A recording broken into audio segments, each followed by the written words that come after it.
개혁교회는 개혁하는 교회입니다. 그리고 그렇기 때문에 개혁교회가 참교회입니다. 그러나 개혁한다는 이 말이 언제나 새로운 것을 만든다라고 하는 뜻은 아닙니다. 우리가 무엇을 더하거나 감함으로써 새로운 것을 만든다면 오늘 본문 말씀 저희가 읽었던 것처럼 그것은 재앙을 받을 일이며 두루마리에 기록된 생명나무와 거룩한 성에 참여함에서 제하여지는 일이 되기 때문입니다. 다시 한번 본문 말씀을 제가 읽어드리겠습니다. 내가 이 두루마리의 예언의 말씀을 듣는 모든 사람에게 증언하노니 만일 누구든지 이것들 외에 더하면 하나님이 이 두루마리에 기록된 재앙들을 그에게 더하실 것이요 만일 누구든지 이 두루마리의 예언의 말씀에서 제하여 버리면 하나님이 이 두루마리에 기록된 생명나무와 및 거룩한 성의 참여함을 제하여 버리시리라. 아멘. 네. 자, 개혁은 새로운 것을 만드는 것이 아닙니다. 성경의 가르침 이외에 새로운 가르침을 말한다면 그것은 헤테로독시, 이설입니다. 이단입니다. 이것은 성경 말씀처럼 재앙받을 일입니다. 오류의 입장에서는 진리는 새로운 것입니다. 그러나 그 진리는 이미 과거에 알려져 있었으므로 그 새로움은 과거로 돌아감으로써의 새로움입니다. 개혁은 알려진 과거로 돌아가는 것입니다. 네. 아멘 하셔도 됩니다. 네. 이미 과거에 명백하게 알려진 그 진리로 돌아가는 일입니다. 그래서 칼빈은 새로운 교회를 만들려고 했던 것이 아니라 가장 오래되고 가장 참된 교회, 그러나 지금 파괴된 교회를 그 오래되고 참된 교회로 되돌리려고 했다라고 말하고 있는 것입니다. 진리는 이미 명백하게 알려져 있습니다. 신명기 30장 11절 14절 말씀을 보십시오. 내가 오늘 내게 명령한 이 명령은 내게 어려운 것도 아니요 먼 것도 아니라 하늘에 있는 것이 아니니 내가 이르기를 누가 우리를 위하여 하늘에 올라가 그 명령을 우리에게로 가지고 와서 우리에게 들려 행하게 하랴 할 것이 아니요 이것이 바다 밖에 있는 것이 아니니 내가 이르기를 누가 우리를 위하여 바다를 건너가서 그의 명령을 우리에게 가지고 와서 우리에게 들려 행하게 하랴 할 것도 아니라 오직 그 말씀이 내게 매우 가까워서 내 입에 있으며 내 마음에 있은즉 내가 이를 행할 수 있느니라. 너무나 아주 명백하게 말씀해주고 있죠. 진리는 이미 과거에 알려져서 우리의 입에 있습니다. 이미 우리 입에 있습니다. 그러나 인간은 과거에 명백히 알려진 그 진리를 지키지 않습니다. 실천하지 않습니다. 그리고 자신의 이익과 편리를 위해서 새로운 가르침을 만들어냅니다. 오늘 이 부분이 오늘 설교 말씀에 여러분들이 중점적으로 확인해야 될 부분입니다. 예수님 당시에 유대교의 지도자들이 그랬습니다. 그들은 자신의 이익과 편리를 위해서 새로운 가르침을 만들어냈습니다. 그들은 자신의 의도를 정당화하기 위해서 그들의 욕구를 정당화하기 위해서 고르반이라고 하는 새로운 교훈을 만들었습니다. 이거 하나님께 드렸습니다 하고서는 부모님에게 드려야 될 것들을 드리지 않습니다. 그래서 진리를 새로운 것으로 다른 것으로 바꿔버렸습니다. 사람의 향락과 쾌락을 충족시켜주는 새로운 가르침을 만들었습니다. 주님께서는 인간의 즐거움과 편리를 위해서 고안된 이 새로운 교훈을 제거할 것을 말씀하셨습니다. 그 새로운 것을 버리고 과거에 명백히 알려진 그 진리로 돌아갈 것을 말씀하셨습니다. 이미 과거에 명백히 알려진 진리, 이미 우리의 입으로 말하고 있는 이 진리 가운데서 가장 명백한 진리가 뭐겠습니까? 가장 명백한, 가장 기본이 되고 가장 가장 명백한 게 뭐겠습니까? 하나님이 하나님이시다. 하나님이 하나님이시라는 것입니다. 사실 여러분들이 이 말씀, 하나님이 하나님이시고 나는 하나님이 아니다 하는 이것만 분명하게 고백하고 난다면 아마 여러분 안에서 뭔가 이렇게 뭔가 찜찜해가지고 풀리지 않았던 모든 문제들이 다 해결될 겁니다. 네. 저는 이때마다 무슨 생각나냐면 사리돈 선전 생각. 하면서 내 안에 있는 엉켰던 것들, 그 다음에 막혔던 것들, 찌들렸던 것들이 쫙 풀려나갑니다.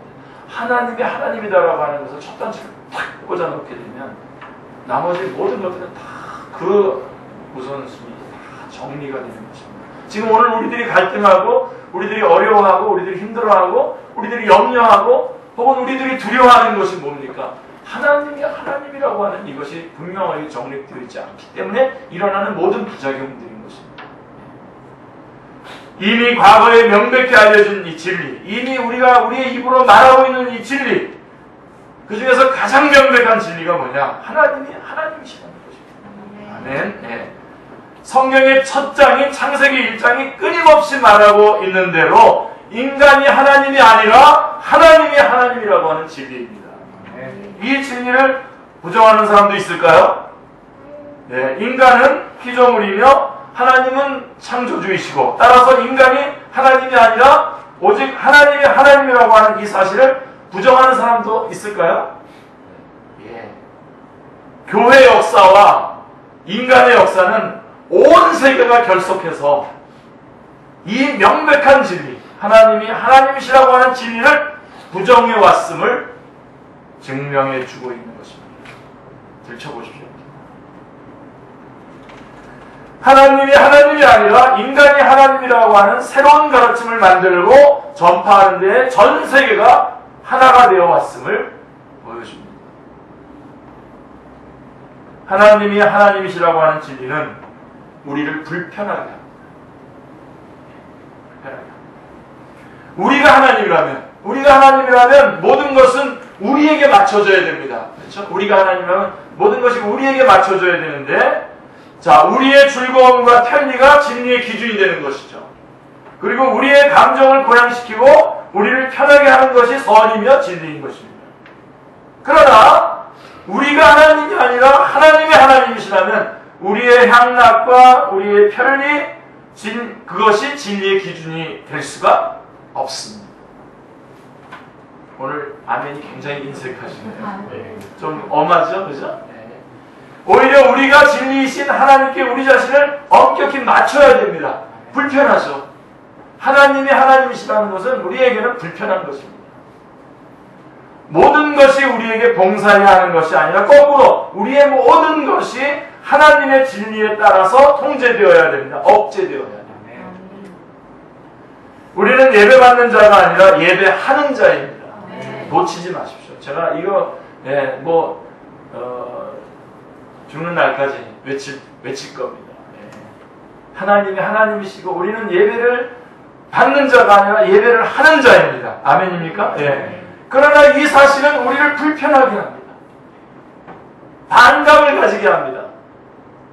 그래서 우리가 억제되어야 하는 것이 아니라 모든 것이 우리에게 맞추어져서 조정되어야 한다는 가르침을 찾게 합니다. 그래서 어떤 교회는 맨 처음부터 건립할 때부터 그 지역에, 우리나라에 있는 교회는 아닌데요, 그 지역에 있는 거기다 앙케이트 조사를 했다고 하는 겁니다. 당신들이 원하는 교회는 어떤 교회입니까? 우리가 그런 교회를 만들어 드리겠습니다. 그거 조사한 대로 교회를 만들어서 했죠. 그래서 맥도날드 센터 같이 된, 맥도날드 집 같이 돼버렸죠. 자, 그리고 인간은 열심히, 그리고 은밀하게 인간이 하나님이라는 새로운 교훈을 만들어 나가고 있는 거죠.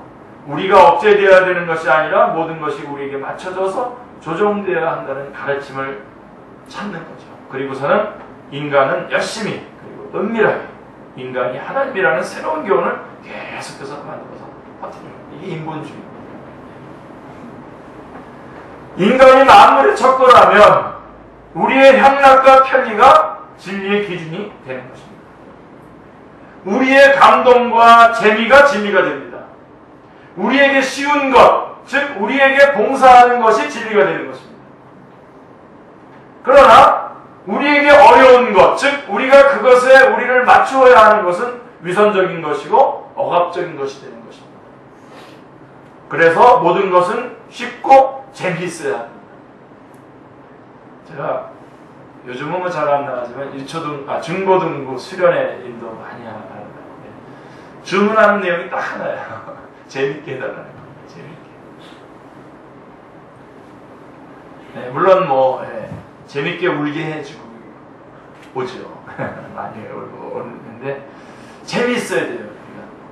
그러니까 지금 여러분들도 혹시 기대하기를 오늘 설교 때 내가 좀 재밌게 좀 말씀 들었으면 좋겠다. 혹시 그럴지 모르겠지만 재미의 내용을 좀 바꿔주시기 바랍니다. 오늘 이 말씀. 자, 그래서 모든 것은 쉽고 재미있어야 합니다. 우리에게 어렵고 우리 자신을 억제하고 우리의 힘든 노력을 필요로 하는 모든 것은 진리가 아닌 것이 되는 겁니다. 인간이 만물에 척도하는 이 이념은 우리를 하나님의 자리에 올려줍니다. 모든 것이 우리에게 맞추어져야 합니다. 우리가 자신을 억제해서 오히려 우리 자신을 그에게 맞춰야 할 것은 더 이상 존재하지 않습니다. 이 새로운 가르침은 우리가 피조물이 아니라 우리가 하나님이라고 가르치고 있는 것입니다. 창세기 3장 여러분 기억하시죠? 창세기 3장에서 아담이 저항하지 못했던 것처럼 아담이 너가 하나님이다. 너가 하나님이 될 수 있다라고 하는 이걸 저항하지 못했습니다. 아담이 저항하지 못했던 것처럼 우리는 이 새로운 가르침에 저항할 수 없습니다. 왜냐하면 이 새로운 가르침이 우리에게 가장 편안하고 가장 감미로운 가르침이기 때문입니다. 긍정의 힘, 또 목적이 이끄는 삶, 또 뭐가 있습니까? 볼스 윌킨슨의 야베스의 기도, 이런 것들이죠. 아주 달콤합니다. 너가 하나님이 됩니다. 빵하게 나를 부풀려놓는 거죠. 퍽 방을 찌르면 팍 터질 건데. 누군가가 우리를 하나님의 자리에 올려준다면 그것보다 더 우리를 만족시킬 수 있는 것은 없기 때문에 그러한 것들을 추구하게 되는 것입니다. 시대가 점점 악해진다라고 하는 것은요, 악이 점점 더 험악한 겉모습을 가질 거라고 하는 그런 뜻이 아니에요. 그런 말이 아니라 악이 더 영리해지는 거예요. 악이 더 영리해질 것이라고 하는 말입니다. 악은 우리를 더욱 만족시켜주는 겉모습을 가지게 될 것이라고 하는 말입니다. 그래서 적어도 제가 이 중간쯤에서 지금 팍 잘라서 여러분들이 지금부터는 불편한 것을 선택하시는 게 좋을 겁니다. 불편한 것을 선택하는 게 좋을 겁니다. 악은 우리를 더욱 만족시켜주는 그 겉모습을 계속해서 아주 계속 개발해가지고 우리에게 접근하고 있습니다. 사탄이 광명의 천사를 가장하고 어둠의 일꾼이 의의 일꾼을 가장하는 그 일이 점점 더 우리를 매혹하는 겉모습을 가져서 우리가 거부하기에 힘든 강한 힘을 가지게 될 것임을 의미하는 것입니다. 인간을 섬긴다는 것이 말이에요. 우리가 인간을 섬긴다 해서 저 같은 경우는 뭐 목회자이기 때문에 정말 여러분들을 섬기는 그런 위치인데요. 인간을 섬긴다는 것이 인간을 하나님의 자리에 올려놓는 것을 의미하는 것이 아닙니다. 인간을 섬긴다는 것은 인간을 인간의 자리에 머무르게 해주는 것을 도와주는 것, 그것이 인간을 섬기는 것입니다. 아멘입니까? 예. 인간을 예배받는 자가 아니라 예배하는 자에 머무르게 하는 것을 의미합니다. 여러분 제발 부유해지면 안 됩니다. 부유해지면 제일 먼저 하나님에 대한 갈급함이 없어져요. 하나님 갈급함이 없어지면 자기 만족에 빠지게 돼요. 여러분 하나님과는 관계없는 자가 됩니다. 그래서 마음이 가난한 자는 복이 있나니라고 하는 이 말씀이 그 사람에게 아무런 관련이 없게 됩니다. 여러분 우리가 가난한 사람의 가장 큰 특징이 뭡니까? 가난하면 자기 마음대로 할 수 있는 게 없어지는 거죠. 그래서 누구만 의지하는 겁니까? 하나님만 의지하는 건데, 우리가 자기 만족, 이 모든 것, 자기가 하나님의 자리에 서서 모든 것들을 다 만족하게 가지고 있는데 하나님이 왜 필요하겠습니까? 안 필요하죠.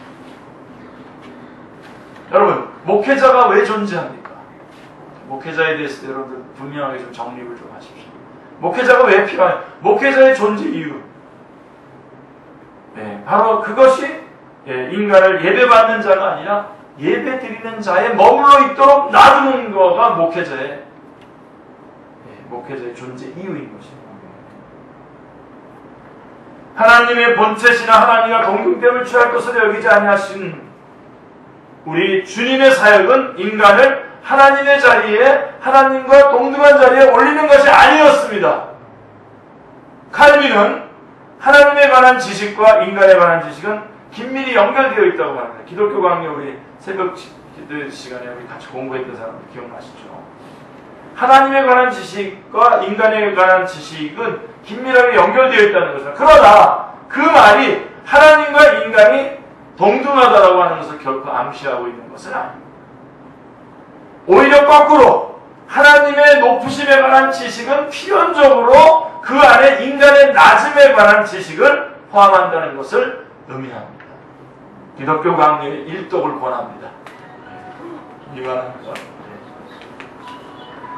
하나님의 하나님됨을 알면 알수록 우리 인간의 죄인됨을 더욱 극명하게 알 수 있게 됩니다. 그러므로 교만한 사람은 여러분들이 이제 이렇게 저 사람은 이런 사람이구나 하고 여러분들 확인하시면 됩니다. 자신이 하나님을 잘 모르고 있다는 것을 온 세상에 드러내고 있는 사람 그것뿐인 것입니다. 그가 교만하다면 그거는 저 사람은 하나님에 대해서 잘 모르는 겁니다. 저는요 하나님에 대해서 잘 모르는 사람입니다 라고 계속 고백하고 있는 거나 같은 것입니다. 성경 말씀대로 인간은 하나님의 벗입니다. 하나님의 파트너입니다. 그러나 이 말이 인간이 하나님과 동등된 자임을 의미하지는 않습니다. 아멘. 그러나 아담을 유혹했던 그 유혹, 너가 하나님이 되라는 그 유혹은 우리가 저항할 수 없는 강력한 유혹입니다. 아마 이 싸움만 이기면 여러분은 최종적으로 주님께서 승리자로 여러분들을 칭찬하실 겁니다. 이 싸움이 모든 싸움입니다. 이게 다 모든 싸움의 최종적인 싸움입니다. 영광 대결이라고 해요. 이게 영적 전쟁의 양상들이 여러 가지가 있거든요. 진리 대결, 신분 대결, 뭐 여러 가지 있지만 그 최종 대결은 영광 대결. 영광이 하나님께 돌아갔느냐, 아니면 인간에게 돌아갔느냐.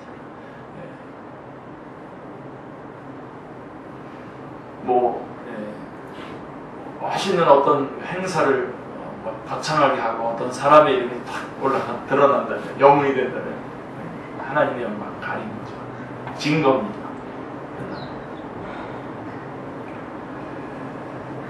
강력한 유혹인데요. 이 유혹을 우리가 이겨내야 되겠죠. 이미 알려진 진리 가운데서 가장 확실한 진리인 하나님이 하나님이시라고 하는 그 가장 확실한 진리를 부정하게 할 만큼 가장 새롭고 가장 강한 가르침이 뭐냐? 너가 하나님이 될 수 있다라고 하는 이유입니다. 어떻게 이 싸움을 한번 싸워볼 준비됐습니까? 이 지구식으로 준비됐나요? 저는 이거를 다시 한번 오늘 준비시키고 다시 한번 무장시키는 것이 목회자인 저의 하나님께서 오늘 우리에게 주시는 말씀이죠. 사보나롤라라고 하는 우리 최초로 개신교 프로테스탄트 순교자라고 하죠. 사보나롤라. 이태리의 사보나롤라는 르네상스를 거부했습니다. 시대의 흐름을 역행했던 시대착오적인 사람이었습니다. 모든 문화에 보면 그 르네상스의 역사들이 막 진행될 때 여기에 저항하고 나선 사람입니다. 그는 메리츠 패밀리가 주도하는, 메리츠 패밀리 치면 이게 보험회사가 나옵니다. 근데 이게 그때 당시에 메리츠 패밀리가 주도하는 피렌체죠. 피렌체, 이제 이탈리아가 아니고 이제 플로렌스의 르네상스는 결국 인간의 향락과 알았어요. 사바나로는 너를 하나님의 자리에 올리라 라고 하는 역사임을 알았습니다. 그래서 그는 그 시대의 정신에 역행하는 시대착오적인 삶을 살았습니다. 그리고 순교했습니다. 인간을 하나님의 자리에 올리라고 하는 이 가르침은 교회 안에 들어와서 우리가 포괄적으로 자유주의라고 부르는 하나의 거대한 전통을 만들었습니다.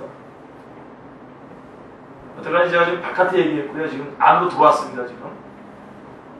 그리고 개혁교회는 시대에 따라 다양한 모습을 가지는 이 새로운 가르침에 저항해왔습니다. 끊임없이 저항해왔습니다. 거기에 저항할 의무를 스스로에게 부과했던 것입니다. 하나님이 아니라 인간이 하나님이라고 하는 이 가르침은 하나의 중심을 가진 많은 동심원들처럼 질적인 면에서 그리고 양적인 면에서 다양하게 전개되고 있습니다. 교회 안에서. 바깥에서는 물론입니다. 이성주의적인 자유주의뿐만 아니라 인간의 감정의 고향을 진리의 기준으로 삼는 감정주의적인 자유주의도 있습니다. 우리 주님께서 베드로를 책망하신 바로 그 일 기억나십니까? 하나님의 일과 사람의 일을 구분하지 않는 것을 오히려 장려하는 형태로 나타나기도 합니다. 보수주의는요, 당연히 하나님의 진리와 하나님의 의에 대한 보수주의인 것입니다. 네. 예. 그러나 보수주의를 하나님의 진리의 보수 대신에 인간의 정욕의 보수주의로 그 의미를 바꾼다면 그것은 하나님의 자리에 인간을 올리는 또 하나의 자유주의인 것입니다. 인간은 하나님 앞에서 말하는 자가 아니라 듣는 자입니다. 아멘입니까? 다시 한번 분명하게. 인간은 하나님 앞에서 말하는 자가 아니라 듣는 자입니다. 네. 여러분들이 아시겠지만 우리 교회에 됐으면 여러분들을 예배에 참여를 안 시키고 일방적으로 하나님께서 목회자님께서 하는 그런 예배의 방식을 취하는 이유가 바로 거기 있는 것입니다. 듣는 자로서의 인간을 하나님과 동등하게 말하는 자의 자리에 올리는 것은 거룩함과 속됨을 구별하지 않는 것입니다. 그래서 여러분, 그럼 진짜 어떻게 예배 때 동등하게 하는 게 뭔가 여러분들이 잘 구분이 안 가요. 확실하게 구분이 안 가겠지만요. 여러분, 이 설교 때 하나님 말씀하지 않고 사람들만 하는 거 있잖아요. 간증을 시킨다든가, 무슨 자기 하는 사업을 얘기한다든가, 이렇게 하는 것들이 있잖아요. 그게 바로 하나님의 자리에 올라가는 거예요. 이 하나님의 말씀을 전해야 될 시간에 하나님의 말씀을 전하지 않고, 시시콜콜한 얘기를, 세상 얘기를 하는. 사람들은 다 그게 더 좋아요. 그래서 저도 그 유혹에 빠져, 노예 갔더니 한 분 목사님이 제 옆에서 앉아가지고 제 손을 꽉 잡으면서 페이스북에서 많이 봤어. 말씀들 너무 많이 봤는데 참 말씀 좋은데 일반 서적도 좀 봐. 나보러 그러더라고요. 일반 서적도 보라. 다 봅니다. 여러분. 여러분들이 뭘 보는 그 책 저도 다 보는데요. 그 얘기를 좀 늘 하는 거예요. 세상 얘기 좀 늘 하는 거예요. 세상 얘기 늘 그런 시간이 됩니까? 얘기 이후 시간에.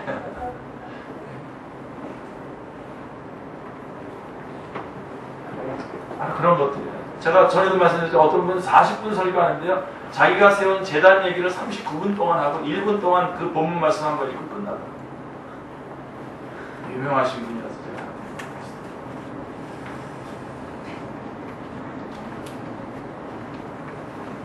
인간은 하나님 앞에서 말하는 자가 아니라 듣는 자입니다. 네. 듣는 자로서의 인간을 하나님과 동등하게 말하는 자의 자리에 올리는 것을 거룩함과 속됨을 구별하지 않는 것입니다. 그리고 세계는, 문화는 이론으로, 실천으로, 또 명시적으로, 또 암시적으로, 묵시적으로 이 새로운 이념을 확장하는 일에 결속되어 있습니다. 아주 탄탄하게 결속되어 있습니다. 어느 쪽으로 가도 저항해요. 하나님이 하나님이라고 말하고 도전하면 다 저항합니다. 다 저항합니다. 여기에서 하나님을 좀 세웁시다. 우리 바다를 덮는 하나님의 말씀이 통하는 그런 세계를 만듭시다. 언제 그렇게 결석이 됐니? 쫙 결석이 돼서 탁 져. 그게 교회 안에까지 들어가 있어요. 교회 안에서도 순교하는 마음으로 신앙생활 해야 돼요. 여러분, 영성의 하이라이트가 뭡니까? 제자들의 하이라이트가 뭡니까? 예, 특별한 결심이 없어도 하나님의 말씀에 순종할 수 있는 능력. 그게 영성의 하이라이트인데, 영성이 이제 저는 제자도라는 말을 더 좋아합니다. 제자들의 하이라이트인데, 교회 나오는 것을 가지고 꼭 나와야 되는지 안 나와야 되는지 토론합니다. 11조를 내야 되는지 안 되는지 토론하고, 토론해가지고 하자는 거죠. 다수결로. 여러분, 다수결로 다 맞아도 성경 말씀이 그렇지 않다 그러면 성경 말씀대로 가야 됩니다. 네, 그렇죠. 굉장히 견고하다는 것을 여러분들이 기억하셔야 됩니다.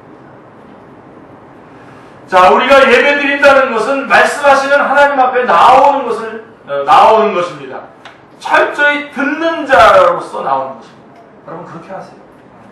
아무것도 여러분들이 뭔가를 비전을 만들어 놓고 체계화시키고 그걸 하려고 그러지 마시고요. 나오세요. 하나님 앞에 예배 드리러 나오시고요. 들으러 나오세요. 들으러 나오십시오.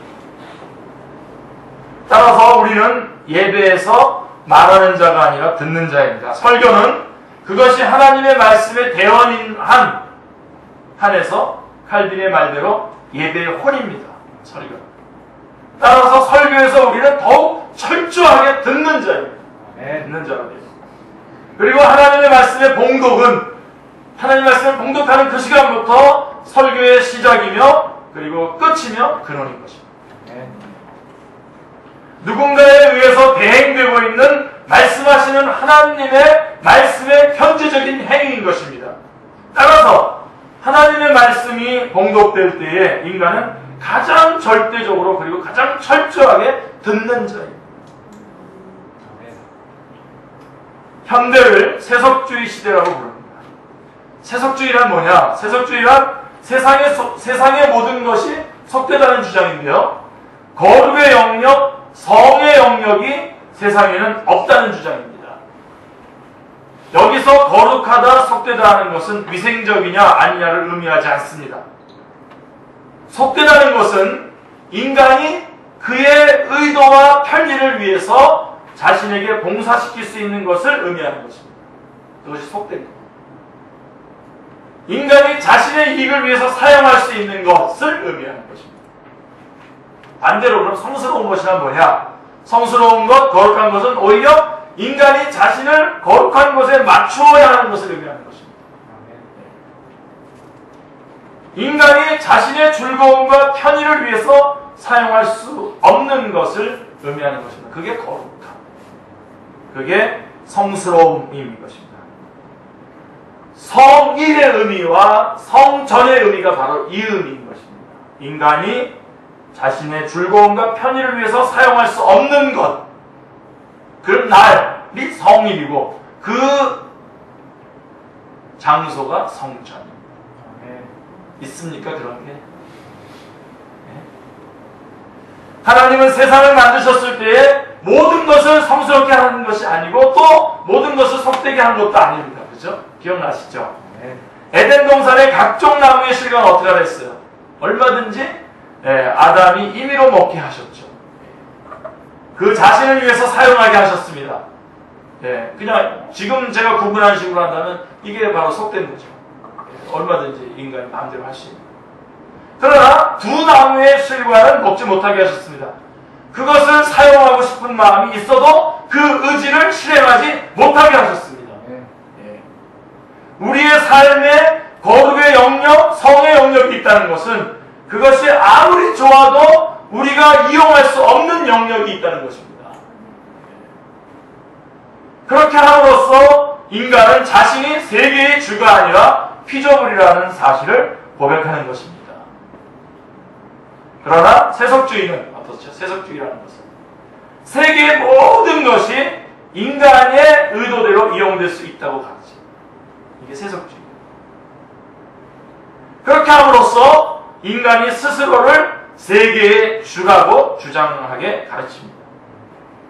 창세기 3장에서 인간이 임의로 사용할 수 없는 것을 사용하도록 가르치는 것과 그렇게 하면 너는 하나님이 된다는 가르침이 바로 같은 가르침이었던 것과 똑같이 세속주의는 인간이 모든 것을 그의 의도대로 사용할 수 있다고 가르침으로써, 다시 말해서 모든 것이 속되다고 가르침으로써 인간이 하나님임을 가르치는 거죠. 지금 여러분 안에 있는 그런 것들을 지금 들춰내고 있는 건데요. 에스겔은요, 성전을 갈망했습니다. 성전. 다시 말해서 성전이 뭐죠? 네. 인간의 편리를 위해서 마음대로 할 수 없는 영역. 그거를 원했던.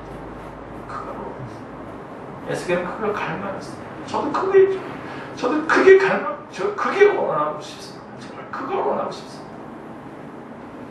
인간들이 얼마나 교만한지요. 당연히 하나님 앞에 돌려줘야 될 영광, 하나님의 자리를 마구마구 차지하고 마구마구 휘두르고 있습니다. 에스겔의 마음이 어땠을까? 정말 오랫동안 묵상하게 됩니다. 성의를 갈망했어요. 인간인 자기의 향락과 자기의 기쁨과 자기의 만족을 위해서 마음대로 할 수 없는 그 날을 원했던 거예요. 성전이라고 불리우는 전이 아니라 거룩히 구별된 참된 성전을 갈망했습니다. 성이라 불리는 날이 아니라 인간의 향락과 편리를 위해 살지 않는 참된 성의를 갈망했던 것입니다. 모든 날이 속된 날이 아니라 성의를 가진 백성이 하나님의 백성이기 때문입니다. 모든 전이 속된 전이 아니라 성전을 가진 백성이 하나님의 백성이기 때문입니다. 그러나 에스겔은 제사장들이 오히려 거룩함과 속됨을 분별치 않으면서 사람으로 그것을 분별하게 가르치지 않고 있음을 에스겔은 탄식했습니다. 하나님께서 제사장들을 세운 이유가 바로 그런 것들을 구분하도록 세웠는데 오히려 그 제사장들이 섞는 사람으로 하여금 성일과 성전을 가지게 함으로써 그로 하나님의 백성이 되도록 가르쳐야 할 제사장들이 오히려 앞장서서 거룩의 영역이 존재하지 않는다고 가르치고 있는 그 현실을 탄식하고 있습니다. 거룩의 영역의 봉사자인 그들이 오히려 거룩의 영역을 부정하는 세속주의자임을 탄식하고 있습니다. 마무리해야 되겠습니다. 하나님이 하나님이시고 인간은 인간이시라는 이 진리는 이미 과거에 명백히 알려진 진리입니다. 이미 우리의 입이 말했던 진리입니다. 아멘. 우리는 다 그 고백을 하고 주님을 영접하고 구원받았습니다. 따라서 이 진리에는 조금의 더함이나 덜함이 있어서는 안 됩니다. 이 진리를 부정하거나 약화시키는 어떤 가르침이 있어서도 안 됩니다. 그것을 암시하는 어떤 실천이 있어서도 안 됩니다. 그러나 세계는 결속해서 이 진리를 부정해왔습니다. 다양한 빛의 모습으로 인간을 하나님과 동등된 자리에 올리는 어두움의 가르침을 만들어 왔습니다. 이론으로, 실천으로, 그리고 명시적으로 또 암시적으로 이 새로운 어둠의 가르침을 전파해 왔습니다. 사랑하는 성도님들, 개혁교회는 언제나 개혁하는 교회입니다.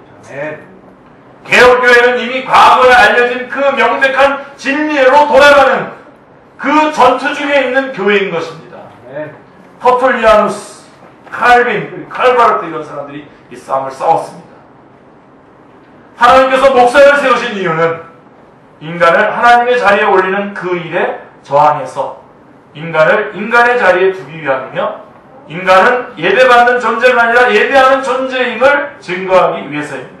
그렇게 함으로써 진실로 인간을 섬기게 하기 위해서입니다. 우리는 다 그런 것들로 불림을 받고 있는 것입니다. 교회의 현재와 미래가 오늘 우리들이 이미 과거에 명백하게 알려진 진리, 이미 우리가 우리의 입으로 말하고 있는 진리, 하나님이 하나님이시라고 하는 진리에 대해서 어떤 자세를 갖느냐에 의해서 결정되고 있음을 잊지 말아야 할 것입니다. 새로운 해 신년 벽두에 제가 이 말씀을 다시 여러분과 같이 거론하는 이유가 바로 여기 있는 것입니다. 모든 교회에 일어서고 넘어짐이 하나님이 하나님이시라는 고백의 진정성에 의해서 결정되고 있음을 잊지 말아야 할 것입니다. 기도하겠습니다.